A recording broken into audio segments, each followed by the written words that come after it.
Today we have an awesome, fun conversation of budget. It is probably everybody's least favorite thing to talk about because everybody's feedback always is that they cannot stick to a budget. A lot of times that's because they potentially are either in their head or in reality have unrealistic expectations for what that means.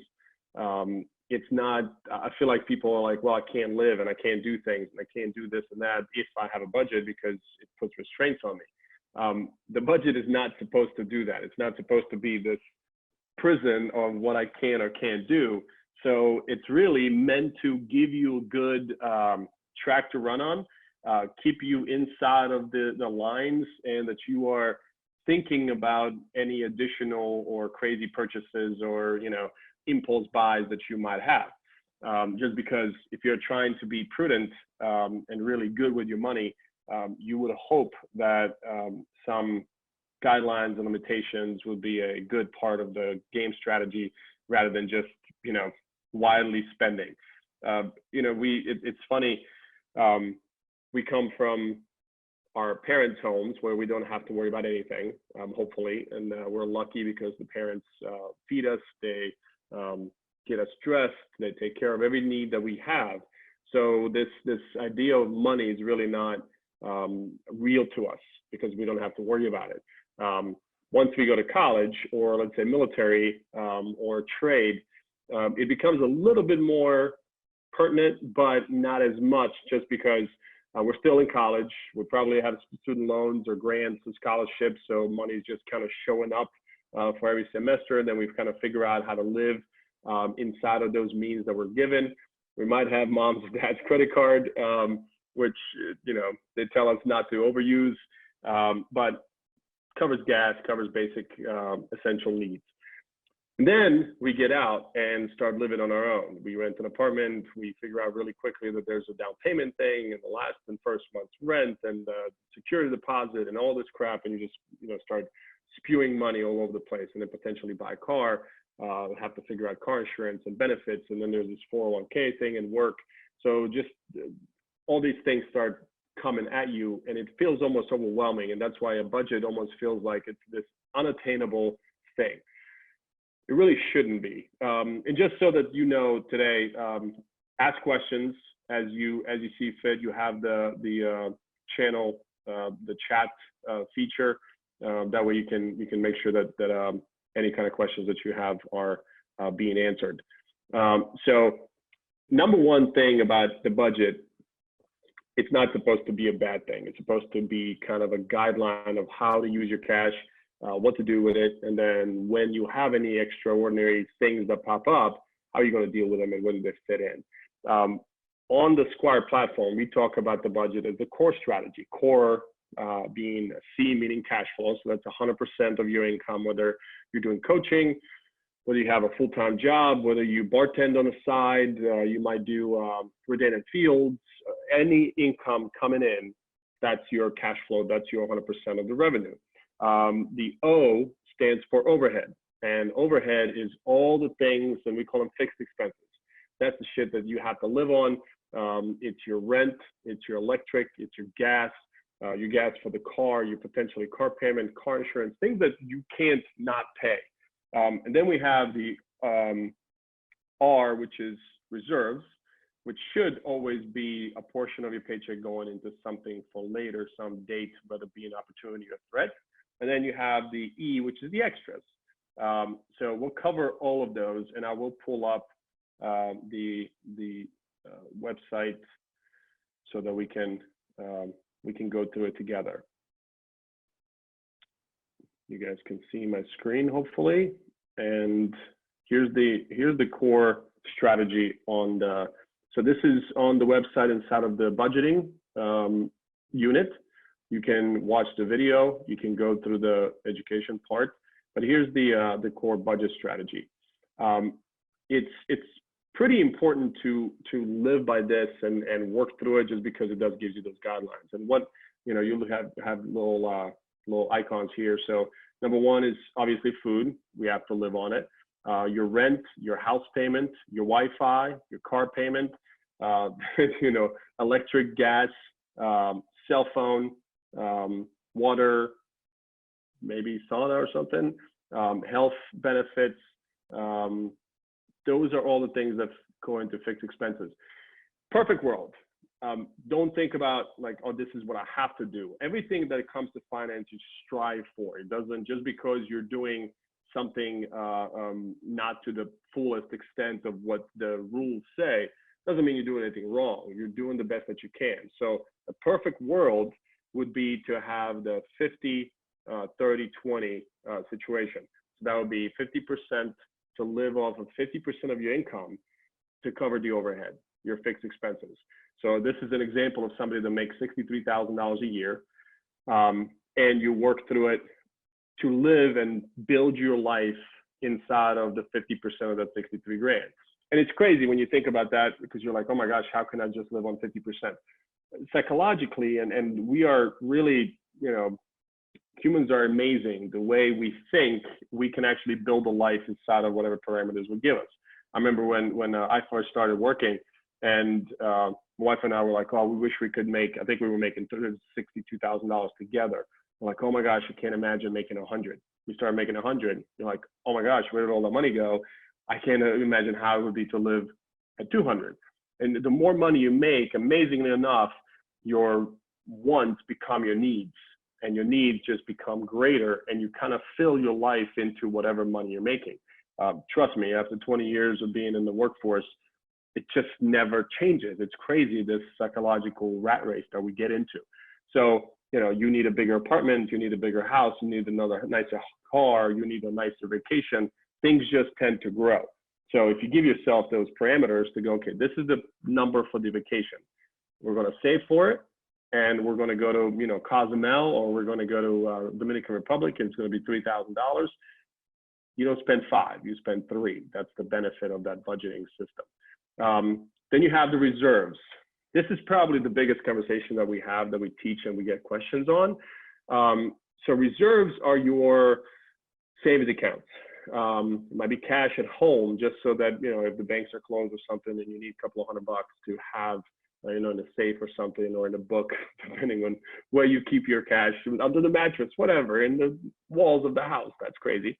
But when you think of reserves, you think of what can happen to me in the next 24 to 36 hours, next couple of days, that I need the money for right now. So I don't have to potentially call my 401k and ask for a loan. If I have a mutual fund, I don't have to call the broker or go on, you know, Ameritrade or whatever you're doing and pull the money out. Usually it's going to take 3 to 5 days to get to your house and get to your checking account. So reserves are always a place for the money that you can get to it as fast as possible. The job is liquidity, ability to reach. The job is not a rate of return or growth. So number one job of that reserve is to protect you from any kind of threats. Threat might be 4 tires pop off of your car, and now you have to go and buy 4 tires for a car. I don't know how that would happen, but it could. Or like the 2 tires or 1 tire, and depending on how much your tire is, it might be $150, might be $200, maybe $600. I don't know what kind of cars you're driving, but 600, pretty aggressive. It's like a Lambo or something. But so that's the reserve portion. You don't have to go to credit cards. Credit cards are bad, Mama said, and you have to make sure that the more you can stay away from credit cards as a way to fund your life, the better you're going to be in this life. Because credit cards have compound interest. Compound interest means that they just grow and grow and grow on top of the principal, and they can actually grow further than what you're paying. And usually they're higher percentage interest. So you want to stay away from those. The strongest people that I've seen that are able to stay away from the credit cards are the people that have done a good job of building their reserves, their protection component, their savings account. Hot water heater breaks. Something happens that your mom is in the hospital and you have to take a trip back to, you know, Pennsylvania or Ohio or New York or California or something. You got a plane ticket, you got gas, you got food, all that stuff. That might cost $1,000. That's what you want the reserves. Perfect world, guys, 20%. That might sound crazy, but you can always adjust it to, let's start with 5, and then you potentially get it up to 10. And I'll tell you the easiest way to build savings. So traditionally, what people do, they tend to put the money in a checking account, live on it, and then always say, whatever's left over, I'm going to transfer it to a savings account.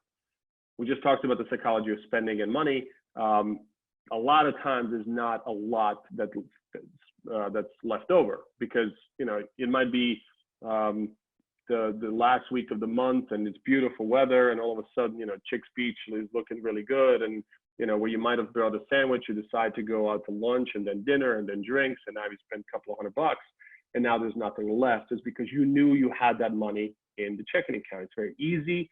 You can see it on your app. It makes it like, well, fine, I'm good. We can do this.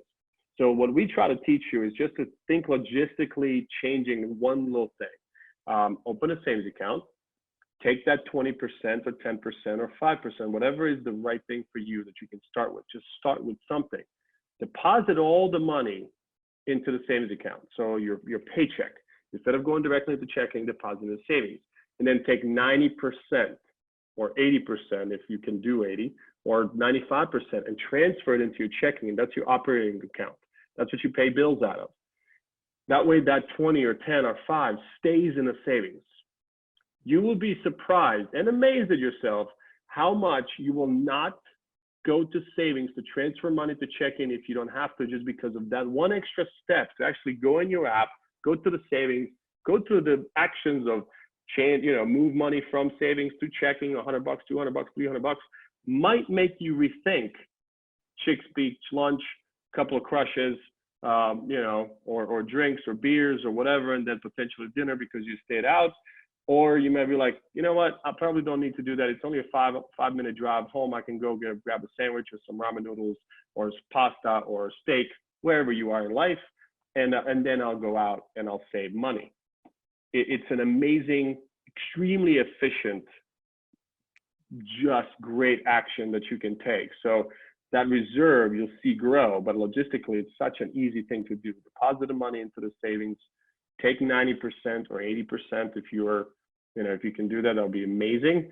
And then move it to checking, and that's your operating agreement. That's your operating expense account, and you pay your bills, you pay your overhead, and you pay your extras. That's and psychologically, as soon as you see it grow, that savings account, you're going to want to do more. We're just those kinds of, we're those animals that are like, oh my gosh, this is working, this is amazing. Let me do more and more and more. It's really incredible how that works. And then you have your extras. The extras are your discretionary expenses. So here we have gaming. You might want to buy an Xbox. You have Microsoft Live. I don't know anybody that might or not have that and plays Madden. Any kind of travel, vacations, any additional things that you don't need just for living, going out for entertainment, parties. Those are all the things that are enjoyment things, right? You go out with your friends, you celebrate, you buy gifts, you go on travels, you might go, somewhere for the weekend to enjoy life. I'm a big believer in enjoying life.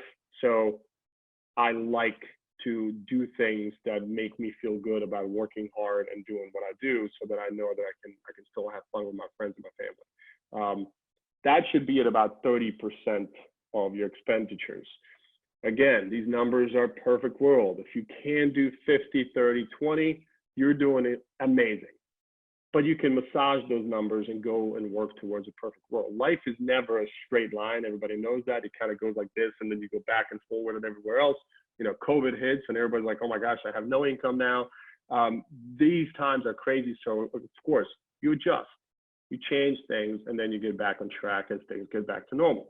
But this would be a perfect example on how to set yourself up when it comes to looking at percentages of your cash flow, what goes to overhead, what goes to the reserves, and what goes to extras. The next conversation is really about how to actually have a budget worksheet. So we have two here inside of your Sqwire platform. So the basic budget worksheet, pretty simple. Again, we keep beating the 50% rule, but please don't take that like that's what you have to do. It's just a perfect, like, if you could do that, that would be the perfect world. So you check your income, and you say, according to the core budget strategy, I should be spending about blah, blah, blah each month on fixed expenses. And you can plug them in here. So you have your mortgage and rent, you have your home and rental insurance. You should have rental insurance if you're renting. Your regular expenses, electricity, gas, water, phone, cable, satellite, internet, furnishings, appliances, if you're buying stuff, vehicle payments. Other might be your Hulu, your Netflix, Wall Street Journal, things that you're paying for monthly that you don't think about. You'd be surprised. I mean, I just pulled up my American Express statement last month and how many subscriptions that I had, like LinkedIn Professional, Dropbox, Cloud, all these things that are just on my credit card. Just, every month they get paid. I don't think about it. I think it was total about 200 some bucks. That's crazy. So I went through some of them that I don't use or shouldn't use or haven't used and cut them and cancel them. So I think I save like 50 some bucks a month. Every once in a while, it's good to go through those little actions just to clean up your spending in your life. Then you have your car payments, car insurance, your fuel. Hopefully you're not going around by bus, but you might live in New York City, you might live in LA, all over the place, taxi, train fare, repairs, registration, license, other health insurance. So that gives you an ability to see where you're going. You have your regular other stuff, medical, health, life insurance, gifts, charitable donations, groceries, personal supplies. And you have the core strategy down here. Then you have what I'm actually spending. And then this is your either negative or positive value. Hopefully it's positive. And like I said, you can change that cash flow portion for the overhead to 60% or 70%, and then we do 10 and 20. Just understand that the reserve bucket should never suffer. Potentially the fund bucket should suffer a little bit more, because you never know what can happen around the corner. You can lose your job because of, who would have dreamt that we are going to have the COVID-19 thing happen and so many people are going to lose jobs. It's horrible. So obviously it would have to change right now, but you're trying to get into the positive position, and then that can also add to the reserves. Reserves should always stay at 5, 10, 20%, perfect world 20. That's what you should be. I think we have a question. Oh, don't hesitate to ask any questions as we go along, just so that this is for you guys. And then we can go into even crazier 12-month budget worksheet. This one you can download and use it, but it is a lot more, a lot bigger. So the way you look at it, let me see if I can make it bigger so that you guys can see it.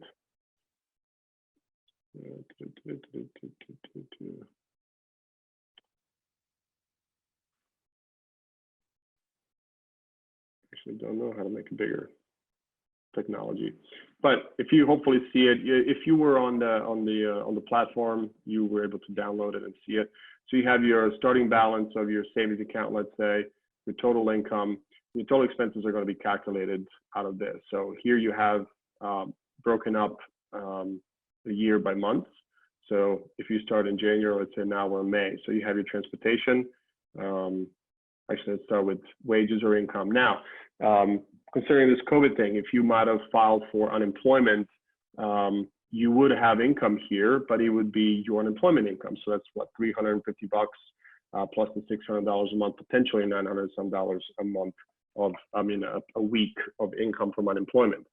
If you're still working for your employer, I would put that in there, and that would be my starting income. Dividends, if you have an investment of some sort, gift received, reimbursements. Let's see in chat. We emailed this template after the call. Hi, Linda. It's on the platform, and right now you can plug in onto the platform for 60 days free. That is a part of the platform. If you go on to www.getsqwire.com/recovery, so you can log in and all this stuff is available. You will be able to find everything that we're talking about today. So absolutely, you can have that. Awesome, thank you. Thank you, Linda. And then you have transfer some savings here. You see that. Hopefully that doesn't happen too often because obviously you're not only living off of the 100% from cash for that month, you also have to live for savings. But again, extenuating circumstances cause us to do things that are not perfect. Life is not perfect. If that has to happen, it has to happen. Then you have your home expenses, your mortgage, rent, electricity, gas, oil, all the big things that we talked about, transportation, health insurance, health clubs, life insurance, veterinary, pet care. If you have a pet, that's actually a really good idea. Charity gifts, daily living, entertainment. And here's your, videos, DVDs, music, games, rentals. Maybe videos and DVDs, I should take that out. I don't think anybody has those anymore. I should put like Hulu, Netflix, Disney Plus, whatever the heck we're paying for now. And then you have your savings, emergency fund, transfers of savings, retirement, investments, education. Then you have your obligations, student loans, credit cards, alimony, child support, if you have those, federal taxes, state taxes, subscriptions, and miscellaneous. And this would be self-populated. Every month you would see your total income, your total expenses. You will have a red or green there. It is a little bit of work. I know this, guys, but it's really worth it. And once you start doing it, once you start populating, a lot of these things, as you can tell, are very fixed. You know what your mortgage or rent is every month. So that can be populated for a year. You know what your insurance is. You know, on average, what electricity, gas, all those things are. So really, once you do it, trust me, it will be the best thing that you've ever done because it gives you an ability to see what your activities financially are and where you can maneuver and where you can change. It is a really great activity to do because it does set you up so that you are in control of your finances rather than finances controlling you. It is a huge benefit to have in life because it does give you an ability to know how to massage your habits and spending to really maximize what you're doing with your money. What else? One of the things that I do once a year, I try to kind of go outside of the budget and just live on as much as I can, pay everything on a credit card. I use Amex, that's just who I like. But the benefit of that is that the Amex will give you a 30-day report, and then will give you this beautiful chart that has all the green and the red and the yellow and everything, and tell you exactly where you've been spending money. So I can tell how much I've spent on Starbucks, on Aldo restaurant, or just dining out, shoes, clothes, whatever. And it's a really good exercise to do because it will break out by percentages and then dollar amounts how much you spend on different things every month. I like doing that once a year. We usually pick a month. This year was February because before this whole COVID thing. Obviously now it's changed. But we were able to see all the categories and we're like, oh my gosh, I didn't know that I spent so much on, eating out or dinner or lunches, doing work. Maybe I could bring some stuff in to the office instead of going to sushi 4 times a week. It's a problem, I know. So I enjoy doing that just because it gives me an ability to have really great visibility on where my money goes. So take advantage of the platform. We are giving 60 days free during this COVID thing. All this budget stuff is on there. The worksheets are on there. I think it would be a great time, especially if you're sitting at home, to fill all that stuff out and give yourself a starting point, like a foundational place that you can work from. And then it just gets easier and easier once something becomes a habit. It's just not a hard thing to continue. That's all I have for today. What questions does everybody have? Yeah, thank you, Linda, for one question that you had. Anything that comes to mind? Anything that you guys have had from an experience standpoint? Have you tried doing a budget and didn't stick to it, or is it something that you're trying to do right now? Anything that you want to share, it would be great.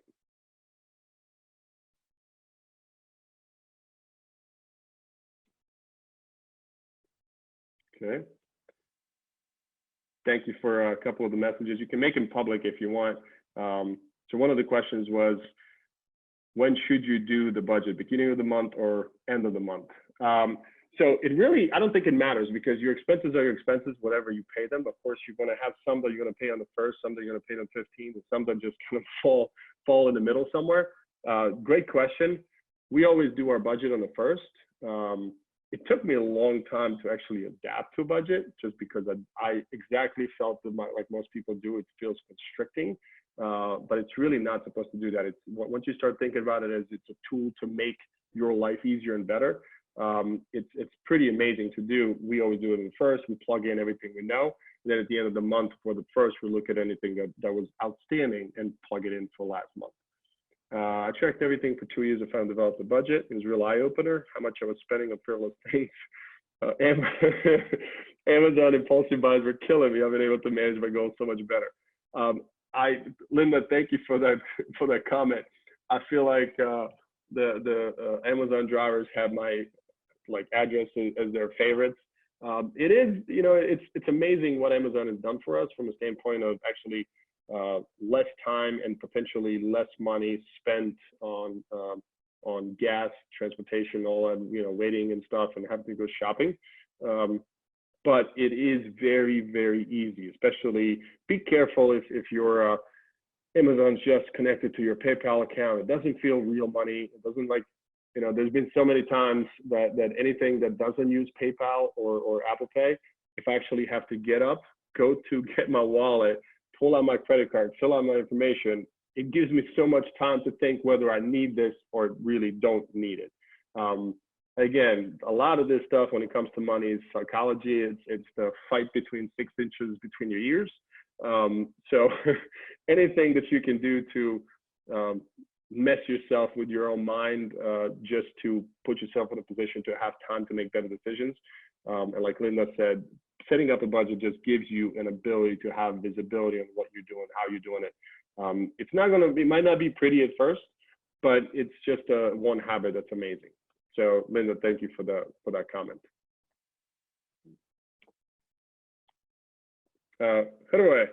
Doran, yes, it will be available later on. It's being recorded. It's on Facebook Live as well, and it will be available off full time. Thank you for the question. Well, we are at 12:59 exact. I think this was perfect today. I appreciate anybody that came on and was listening. Hopefully it was helpful. Log into the Sqwire platform. If you're not on, it is 60 days free right now. You can learn everything about the budgeting. All the worksheets that we went through are on there. And if you have fun with it, join our Facebook group as well. Share. We'd love to hear from you, and any other additional questions you have, we are here. We're willing to talk to you guys and teach as much as we can. So have a great day, and hopefully everybody's staying safe out there. Take care.